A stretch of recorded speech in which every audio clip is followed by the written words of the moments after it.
நேயர்களை வணக்கம். ராஜ் நியூஸின் புகார் பெட்டி நிகழ்ச்சிக்கு உங்களை வரவேற்பதில் மிக்க மகிழ்ச்சி.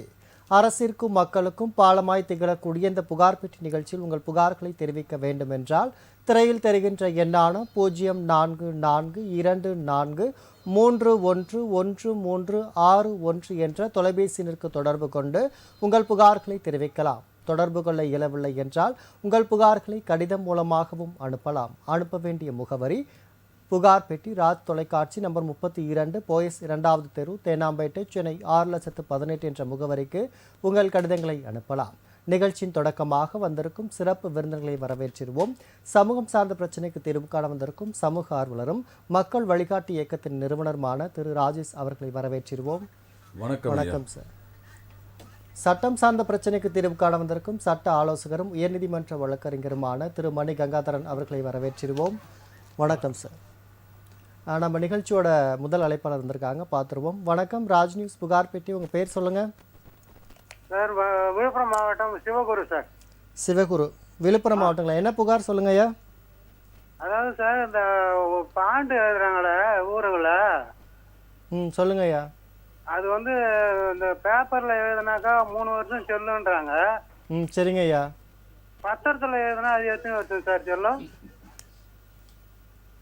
ஓகேங்க ஐயா, உங்கள் புகாருக்கான தீர்வுக்கான வழிகளை நம்முடைய சமூக ஆர்வலர் வழங்குவார்.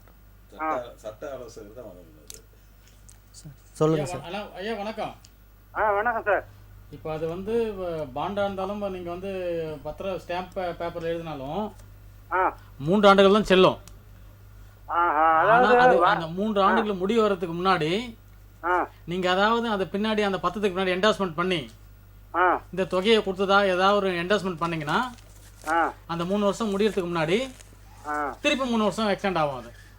ஓஹோ, அதாவது பத்திரத்துல 50 ரூபா பத்திரத்துல இருந்தாலும் 12 வருஷம் சொல்லுன்னு சொன்னாங்க ஒருத்தர் கேட்டேன் சார். இல்ல எல்லாமே லிமிடேஷன். எல்லாம் நம்ம சட்டத்து பிரகாரம் சிவில் ப்ரொசீடிங் கோட் பிரகாரம் எல்லாமே லிமிடேஷன் தான். இப்போ ஒரு எந்த ஒரு இதுக்கும் நான் லிமிட்டை விட்டுட்டோம்னா நீங்க கோர்ட்டு கூட வழக்கு தாக்கல் பண்ண முடியாது. ஓஹோ, அதுதான் சார் கேட்டேன். ஏன்னா பேப்பர் தான் 3 வருஷம், இது பத்திரத்துல கையெழுத்து வாங்கிட்டா 12 வருஷம் சொன்னாங்க. இல்ல 3 வருஷம் தான். சரி, தேங்க்ஸ் சார். ஓகேங்க ஐயா, நிகழ்ச்சி கலத்தமைக்கு நன்றி. தொடர்ந்து நிகழ்ச்சியோட இணைந்திருங்கள். ராஜேஷ் சார், இப்போது நம்ம நிகழ்ச்சிக்கு வர நிறைய நேயர்களோட புகாருக்கான தீர்வுக்கு வழி காணணும்னு நீங்கள் வந்து அரசு அதிகாரிகளுக்கு நிறைய கடிதம் அனுப்பியிருப்பீங்க. அதில் உங்களுக்கு என்னென்ன கடிதங்கள்லாம் ரீப்ளை வந்திருக்கு, அது குறித்து கொஞ்சம் விரிவாக சொல்லுங்கள் சார். திருமுடிவாக்கம், அதாவது காஞ்சிபுரம் மாவட்டம் குன்றத்தூர் வட்டம் திருமுடிவாக்கம்னு ஒரு வில்லேஜ் இருக்குது. அந்த வில்லேஜில் வந்து 1942 ஆன்வர்ஸில் பூரணி அம்மாள்னு ஒருத்தர் இருக்காங்க. அவங்களுக்கு 7.5 ஏக்கரா லேண்டு பூமி. அந்த பூமியினுடைய அந்த நிலத்துக்கு அந்த பூரணி அம்மாவுக்கு ஒரே ஒரு வாரிசு தான். அவங்க வந்து இந்த சொத்தை வந்து ட்ரேஸ் பண்ண முடியல. ஆதிலட்சுமின்றவங்களுக்கு அவங்க வந்து செட்டில்டு வந்து யூஎஸ்ஏல இருக்காங்க. அதன் பிறகு வராங்க போகிறாங்க அப்படின்றதுனால இந்த சொத்தினுடைய பூர்வீகம் தெரியல. அப்போது இவங்க தோண்டி துறவி அவங்களுடைய வீடு அங்கே இருக்குது. அதனுடைய டிரான்சாக்ஷனுக்காக போகிறப்போ இந்த 7.5 ஏக்கரா இருக்கிறது, அதனால் டாக்குமெண்ட்லாம் எடுக்கிறாங்க. அந்த டாக்குமெண்ட் எடுத்து அதை ட்ரேஸ் பண்ணுறதுக்கு முடியாமல் அவங்க எங்கெங்கே அலைஞ்சி மீடியேட்டர்லாம் வச்சு பார்க்குறப்போ வந்து ட்ரேஸ் பண்ண முடியல. வருவாய்த்துறை அதுக்கு ஹெல்ப் பண்ணல. அப்போ நமக்கு புகார் பெட்டிக்கு அந்த அம்மா லெட்டர் போட்டிருந்தாங்க. ஃபோன் காலும் வந்தது. அதை நம்ம கையில் எடுத்தோம்.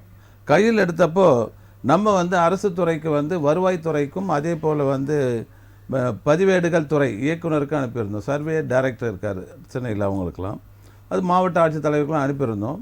வருவாய்த்துறை தலைமைச் செயலகத்திலேருந்து இது உடனே நடவடிக்கை எடுங்கன்னு போட்ட பிறகு சர்வே டைரக்டருக்கு கூப்பிட்டு இருந்தார். ஓகே சார், தொடர்ந்து பேசலாம். அழைப்பாளர் வந்திருக்காங்க. வணக்கம், ராஜ் நியூஸின் புகார் பெட்டி நிகழ்ச்சி. உங்கள் பேர் சொல்லுங்கள் சார். வணக்கம் சார். உங்கள் பேர் சொல்லுங்க ஐயா. என் பேர் ராஜேந்திரன் சார், தருமபுரி மாவட்டம் மடதல் கிராமம். ஓகேங்க, என்ன புகார் சார்? வந்து 2019 வந்து ஒரு இலவச பட்டா கொடுத்தாங்க சார், என் மகன் பேர்லையும் மருமக பேர்லையும். சரிங்க ஐயா. இப்போ அதுக்கான இடத்தையும் அளந்து கொடுத்தாருங்க. ஃபவுண்டேஷனும் போட்டு கடகால் போட்டிருக்காங்க சார். சரிங்க ஐயா. ஆனால் வந்து ஆன்லைன் பட்டா கொடுக்கறதுக்கு தாமதப்படுத்துக்கிறாங்க சார். கேட்டாக்க பொது சேவையில் இருக்கு. ஓகேங்க ஐயா, உங்களுடைய புகாருக்கான தீர்வுக்கான வழிகளை நம்முடைய சட்ட ஆலோசகர் வழங்குவார். ஐயா வணக்கம். ஐயா வணக்கம் ஐயா. இப்போ இடம் வந்து எப்படி உங்களுக்கு கிடைச்சது? ஐயா வந்து 2019 வந்து கிராம சபை கூட்டம் போட்டு தீர்மானம் போட்டு நம்ம பஞ்சாயத்து தலைவர் மூலம் இலவச பட்டா கொடுத்தாங்க சார். சரி சரி. அந்த பட்டாவுக்கான இடத்தையும் கொடுத்தாங்க. ம் அதுல வந்து இப்ப பேஸ் போட்டோம் நாங்க. சரி. பேஸும் போட்டிருக்கேன் சார். தற்சமயம் வந்து விவோ வந்து இல்லைங்க ஆன்லைன் பட்டா வாங்காம நீங்க கட்டாதீங்கன்னு தடை பண்ணாரு. ஓகே. நான் சொன்னேன் சார் பக்கம் அக்கா எல்லாமே கட்டாச்சு, இந்த 2 சென்ட் தான் பொது சேவையில் இருக்கா, எல்லாமே பொது சேவையில தான் சார் இருக்கு, ஏன் சார் எங்களை மட்டும் தடை பண்றீங்கன்னு கேட்டேன். இல்லைங்க ஐயா நீங்க ஆன்லைன் பட்டா வாங்கிட்டு கட்டுங்கன்னு சொன்னார் சார். சரி, நீங்க அப்ளை பண்ணிருக்கீங்களா? உடனே சார் நாங்க தாசில்தார்ட்ட போய் கேட்டோம் சார். தாசில்தார் போட்டோம், ஜமா பட்டியலையும் போட்டோம், எல்லா இடத்துலயும் போய் கேட்டதுக்கு அது பொது சேவையில இருக்கு அப்படின்னு சொல்லிட்டு இருக்காங்க சார். அது என்ன சார் பண்ணலாம், எங்க போனா சார் கிடைக்கும்? இப்போ ஐயா ஒன்றும் இல்லை, நீங்கள் இப்போ பதிவு பண்ணீங்களா இல்லையா இ-சேவை மையத்தில்? இ-சேவை மையத்தில் பதிவு பண்ணல சார். எங்களுக்கு பட்டா மட்டும் தான் சார் இருக்கு. பட்டா ஆன்லைனில் ஏறது தானே சொல்கிறீங்க நீங்கள்? ஆமாம் சார், ஆன்லைன் பட்டா கொடுக்கறதுக்கு தடை பண்ணுறாங்க சார். இப்போ கொடுக்க மாட்டோம், தாமதப்படுத்துறாங்க சார். நீங்கள் இப்போ எல்லாருக்கிட்டையும் நீங்கள் ஆல்ரெடி புகார் கொடுத்துருக்கீங்க? புகார் கொடுத்துருக்கேன் சார். ஐயா இப்போ நீங்கள் ஒன்றும் இல்லை, நீங்கள் வந்து விவோ என்ன சொல்கிறாரு சார்? விவோ வந்து எங்களது ஒன்றும் பிரச்சனை இல்லைங்க, உங்கள் ஊர்லேருந்து வந்து பெட்டிஷன் மேலே பெட்டிஷன் வருது, அதனால வந்து நீங்கள் இப்போ நீங்கள் சார் இங்கே ஆன்லைன் பட்டாக்காக இப்போ யாருக்குள்ள இப்போ ஆன்லைனில் பதிவு பண்ணிருக்கீங்களா, விவோ கிட்ட சீட்டை மனு கொடுத்துருக்கீங்களா?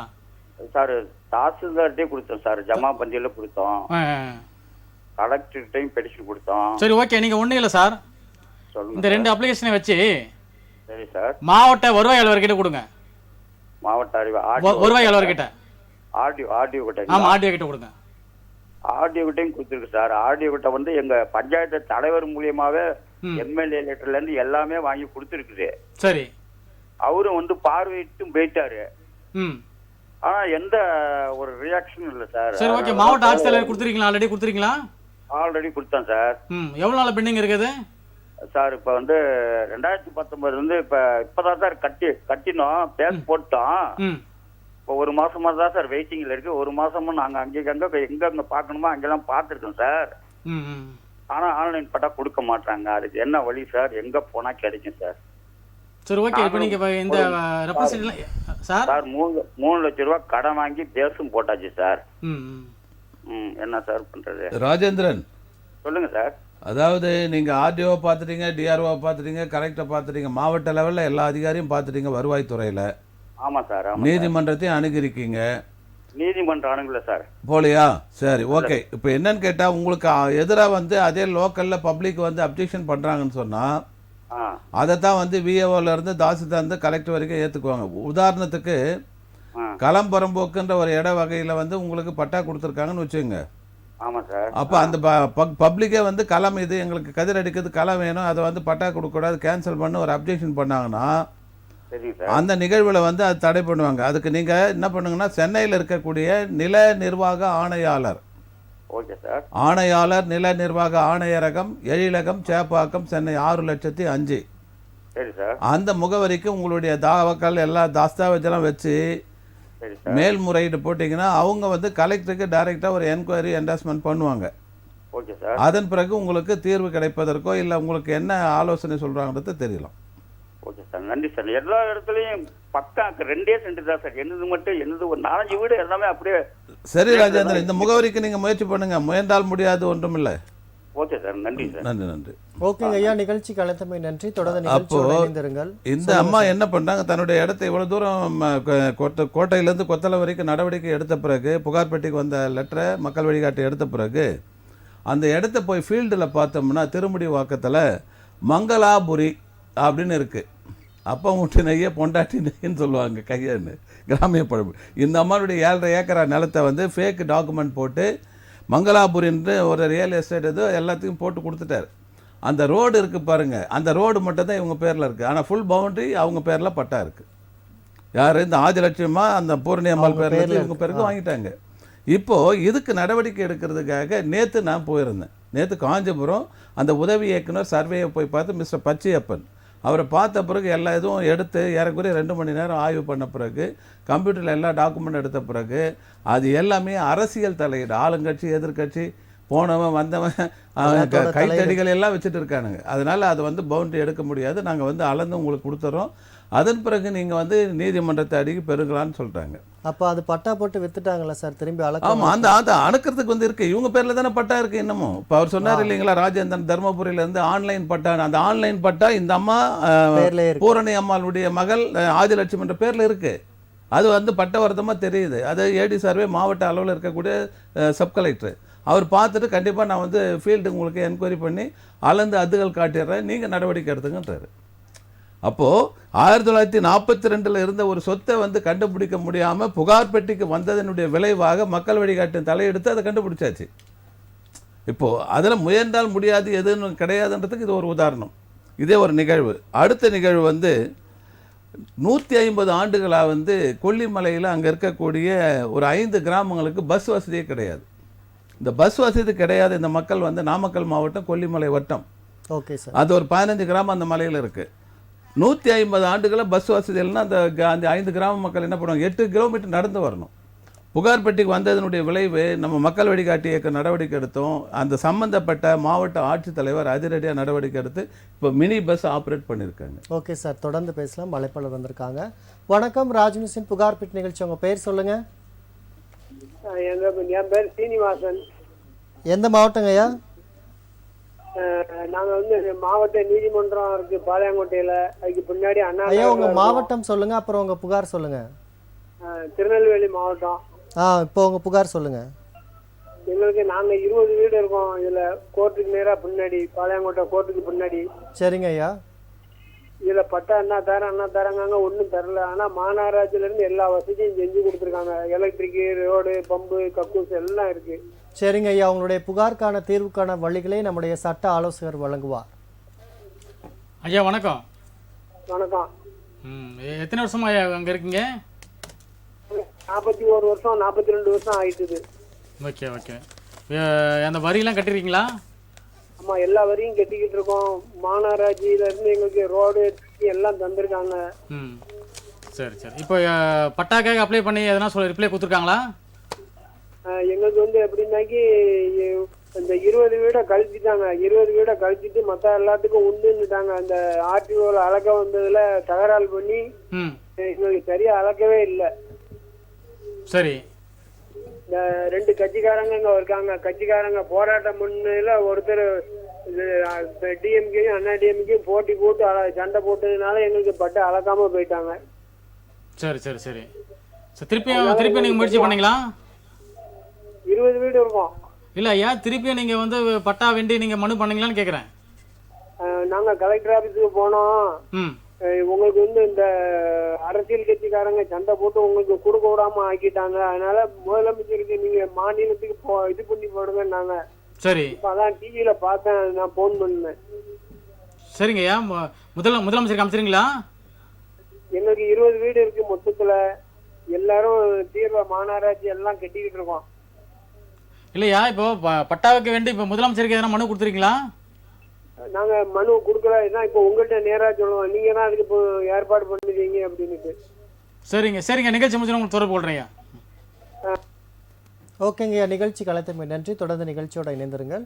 இப்போ அங்கே பேருந்து வசதி ஏற்படுத்தி கொடுத்துருக்காங்க. இது எதுக்கு சொல்ல வரேன்னு கேட்டால், சுதந்திரம் வாங்கி 76 ஆண்டுகள் ஆகியும் இன்னும் பல மாவட்டங்கள், பல மலை கிராமங்களில் மின்சாரமே இல்லாத சூழ்நிலை இன்னுமே நிறைய இடத்துல இருக்கு. 8 மைல் வந்து அவங்க நடந்து வந்து பஸ் பிடிக்கணுன்ற ஒரு நிலை. ஒரு கர்ப்பிணியாக இருந்தாலும் சரி, வயது மூதாதையாக இருந்தாலும் சரி, எந்த நிலையில் எப்படி ஒரு பாம்போ பள்ளியை கிடைச்சாலும் அது மாதிரி அவசரத்துக்கும் 8 கிலோமீட்டர் நடக்கணும். அப்போ 150 ஆண்டுகளாக இந்த அரசுக்கு தெரியாதா, மாவட்ட நிர்வாகத்துக்கு தெரியாதா? 150 ஆண்டுகளாக ஒவ்வொரு 5 ஆண்டுக்கும் அந்த மக்களாண்ட ஓட்டு வாங்க போகிறாங்களே, உங்கள் பொன்னான வாக்குகளை எங்களுக்கு போடணும், அந்த மக்களுக்கு தெரிஞ்சிருக்காதா? அப்போ இது ஆட்சியாளருக்கு தெரியும். தெரிந்திருந்தாலும் அந்த மலைவாழ் மக்கள் வந்து தெளிவில்லாத, ஒரு கல்வி அறிவு இல்லாத நிலையில் இருக்கிற அவங்களுடைய நிலையை பயன்படுத்திட்டு, அவங்களுடைய வறுமையை ஏழ்மையை பயன்படுத்திட்டு ஓட்டு அறுவடை செய்யக்கூடிய கழக ஆட்சிகள் தான் தமிழ்நாட்டில். ஓகே சார், இப்போ கடிதம் ஒன்று வந்திருக்கு, அதை பற்றி பார்ப்போம். அன்பழகன்கிறவர் அனுப்பியிருக்காரு. எங்கன்னா வீரையன் வடக்கு தெரு, ராசிமங்கலம், திருவாரூர் மாவட்டம், வலங்கைமான் தாலுக்காலேருந்து. அவருடைய புகார் என்னென்னு பார்த்தீங்கன்னா, கீர்த்திகா, அதாவது அவருடைய மகளுக்காக வந்து கல்வி கடனாக இந்தியன் ஓவர்சீஸ் வங்கியில் வந்து 16/1/2016 வந்து 36,000 ரூபாய் அவர் வாங்கியிருக்காரு. அவர் வந்து கிராம உதவியாளராக பணிபுரிந்தமையால் கூட்டாக வங்கி கணக்கு தொடங்கியதால் வங்கி மேலாளர் வங்கி கணக்கிலேருந்து தொடர்ந்து பணம் வந்துட்டு இருந்திருக்கு, அவரோட கணக்கில் வராமல். இப்போ 16/1/2016 23/10/2024 வரை ரூபாய் 1,84,124 ரூபா பிடித்தம் செஞ்சுருக்காங்க. நான் ஓய்வு பெற்ற கிராம உதவியாளர், ஓய்வு பெற்றதால் 2018 மார்ச்லேருந்து ஓய்வூதியத்திலேருந்து அந்த அமௌண்ட்டை வந்து பிடிச்சிட்டு இருந்திருக்காங்க. அதனால் வந்து அவர் என்ன சொல்லியிருக்காருன்னா, நான் ஓய்வூதியத்தில் தான் வாழ்க்கை நடத்தி வருகிறேன், ஆகையால் நான் என்ன நடவடிக்கை எடுக்கலாம் என்பதை தயவு செய்து கூறுங்கள் அப்படின்னு சொல்லியிருக்காரு. இது இடையில வந்து ஓய்வூதியம் பிடித்தம் செய்துள்ளது. ஓய்வூதியத்தில் கடன் பெற தாங்கள் வாங்கிய கல்வி கடன் செலுத்தி தான் கடன் பெற முடியும் அப்படின்னு சொல்லியிருக்காங்க. தொடர்ந்து இது நம்ம நிகழ்ச்சி முடிஞ்ச பிறகு அதனுடைய செல் நம்பர் இருக்கு அவருக்கு? இருக்கு சார், அதோட தெளிவாக அழைப்பாளர் இருக்காங்க, தொடர்ந்து பேசலாம் சார். வணக்கம், ராஜ் நியூஸின் புகார் பெட்டி நிகழ்ச்சி. உங்க பேர் சொல்லுங்க. கோகிலாங்க சார். எந்த மாவட்டங்கம்மா? காஞ்சிபுரம் மாவட்டங்க சார். என்ன புகாருங்கம்மா? எங்க வீட்டு பக்கத்துலயே 3 அடி கேப்லயே சர்ச் இருக்குங்க சார். சரிங்கம்மா. அவங்க வாரத்துல 2 நாள் மட்டும் ஜெபம் பண்ணுவாங்க. அந்த 2 நாளும் நான் வெளியே தான் உட்காந்துருப்பேன் 4 மணி நேரம். சரிங்கம்மா. இப்போ தினமும் பண்றாங்க. இதுக்கு முன்ன 6 மாசத்துக்கு முன்ன இந்த மாதிரி பிரச்சனை வந்து எனக்கு உடம்பு முடியாத போய் ஹாஸ்பிட்டலுக்கு போய் மாத்திரை சாப்பிடுற அளவுக்கு ஆமா, பொறுமையா உங்க புகாரை சொல்லுங்க. மன ரீதியா பாதிக்கப்படுற அளவுக்கு சவுண்ட் வைக்கிறாங்க சார். சரிங்கம்மா. அதிக சத்தம் என்னால கேட்க முடியல, மைக் சவுண்டு. இது குறித்து எங்க புகார் கொடுத்துருக்கீங்களா ஏற்கனவே? இல்லைங்க சார், இதான் ஃபர்ஸ்ட் டைம். ஓகேம்மா, உங்க புகாருக்கான தீர்வுக்கான வழிகளை நம்முடைய சமூக ஆர்வலர் வழங்குவார். அம்மா, எந்த காஞ்சிபுரத்தில் எந்த பகுதியிலமா இருக்கீங்க? எந்த தாலுக்கா? ஸ்ரீபெரும்புதூர் தாலுக்காங்க சார். உங்க கிராமத்து பேரு? கரசங்காலம் சார். கரசங்காலில் அந்த சர்ச்சை பேர் என்னங்க? தூய சபையா முன்னாடி இருக்கும். சரிம்மா, ஓகே, ஒன்றும் பிரச்சனை இல்லை. கரசங்கால்னா உங்களுக்கு போலீஸ் ஸ்டேஷன் எங்கே வருமா? மணிமங்கலம் வருமா? ஆமாங்க சார். நீங்கள் மணிமங்கலம் போலீஸ் ஸ்டேஷனில் போயிட்டு ஒரு கம்ப்ளைண்ட் கொடுக்கணும். உங்களால் அந்த உங்களுக்கு கூட சப்போர்ட் பண்ணுறதுக்கு ஆள் இருக்காங்களா? அந்த சைடுல பக்கத்து வீட்டுல குடுக்கலாம் வாங்கன்றாங்க. தலைவர் அண்ணன் கிட்ட சொன்னா தலைவர் அண்ணன் அவர் ஸ்டெப் ஏற்க மாட்டேங்கிறாரு. இல்லைம்மா, நீங்கள் போலீஸ் ஸ்டேஷனுக்கு மணிமங்கலம் காவல் நிலையத்துக்கு போகக்கூட நேரம் போக முடியலனாலும் நீங்கள் ஒரு பதிவு தபாலில் ஒரு புகாரை அனுப்புங்க. உங்களுக்கு என்ன வயசாகுதுங்கம்மா? எனக்கு 40 வயசு ஆகுது. ஆமாம், இது மாதிரி நான் வந்து உடல்நிலை பாதிக்கப்பட்ட நிலையில் இருக்கேன், நான் வந்து மூத்த குடிமகளாக இருக்கேன், இது மாதிரி அவங்க வந்து வெறி ஃபோன் வச்சுட்டு இது சவுண்டு வச்சுட்டு இது பண்ணுறதுனால எனக்கு வந்து காதெல்லாம் செவிட்டுத்தன பொழுது ஆயிடுச்சு, பாதிக்கப்பட்டிருக்கு. இவங்க சர்ச்சை இது பண்ணாலும் நான் வெளியே வந்து உட்கார வேண்டியதாக இருக்குது, என்னுடைய வாழ்வாதாரமாக பாதிக்குது, அதனால் அது மேலே நடவடிக்கை எடுங்கன்னு நீங்கள் வந்து ஆய்வாளர், மணிமங்கலம் காவல் நிலையம், வழி படப்பை, சென்னை, இது காஞ்சிபுரம் மாவட்டம்னு ஒரு பதிவு தபால் அனுப்பிவிடுங்க. ஒரு 25 ரூபாய் தான் செலவு. அனுப்பிட்டு அதனுடைய நகல் வந்து புகார் பெட்டிக்கு அனுப்புங்க. புகார் பெட்டிக்கு இங்கே சென்னைக்கு அனுப்புங்க, டிவி ஸ்டேஷனுக்கு. நாங்கள் வந்து மேற்கொண்டு அது தொடர் நடவடிக்கை எடுக்கிறோம். ரொம்ப நன்றி சார். நம்ம தொலைக்காட்சியில் கீழே தெரிகிற முகவரிக்கு உங்களுடைய கடிதத்தை அனுப்பி வைங்கம்மா. ரொம்ப நன்றிங்க சார். ஓகேங்கம்மா, நிகழ்ச்சி காலத்தமைக்கு நன்றி. தொடர்ந்து நிகழ்ச்சியோட இணைந்திருங்கள். மற்றொரு கடிதம் வந்திருக்கு சார், பார்த்துருவோம். பானுமதிங்கிறவங்க அனுப்பியிருக்காங்க, இடமேலையூர், மன்னார்குடி, திருவாரூர். அவங்களுடைய புகார் என்னன்னு பார்த்தீங்கன்னா, தாத்தாவின் பூர்வீக சொத்து 5 சர்வே எண்ணில் 748 குழியும் மற்றொரு நம்பரில் சர்வே எண்ணில் 15 குழியும் உள்ளது. தாத்தாவுக்கு 3 மகன்கள், கந்தசாமி, ராசையன், ஆறுமுகம். கந்தசாமிக்கு 5 பிள்ளைகள் இருக்காங்க, ராசையாவுக்கு 5 பிள்ளைகள், ஆறுமுகத்திற்கு 1 தான் இருக்குது. 1947 மார்ச் 15ஆம் தேதி முத்துச்சாமி, ராஜசேகரன், மணிமொழியன் இவங்களோட ஃபேமிலியில் எத்தனை மெம்பர் இருக்கான்னு குறிப்பிட்டிருக்காங்க. அடுத்து இதை எப்படி பிரிக்கணுங்கிற வழிமுறைகள் சொல்லியிருக்காங்க. ஒருத்தர் ஒத்து வரலங்கிற மாதிரி. அதனால் வந்து நிகழ்ச்சி முடிஞ்சதுக்கப்புறம் நீங்கள் தொடர்ந்து பேசலாம். மணி கங்காதரன் சார், இப்போ வந்து குழந்தைகள் பாதுகாப்பு சட்டம் பற்றி தெளிவாக சுருக்கமாக கொஞ்சம் சொல்லுங்கள் சார். இப்போ இந்த உலகத்தில் வந்து எல்லாரும் வாழறதுக்கு உரிமை உண்டு. ஆடு மாடுகள்லேருந்து ஆரம்பித்து மரஞ்செடிகள் வந்து எதுவுமே டிஸ்டர்ப் பண்ணாமல் வாழணும். அதே போல் வந்து குழந்தைகளுக்குன்னு சட்டங்கள் வந்து ஏற்றப்பட்டது.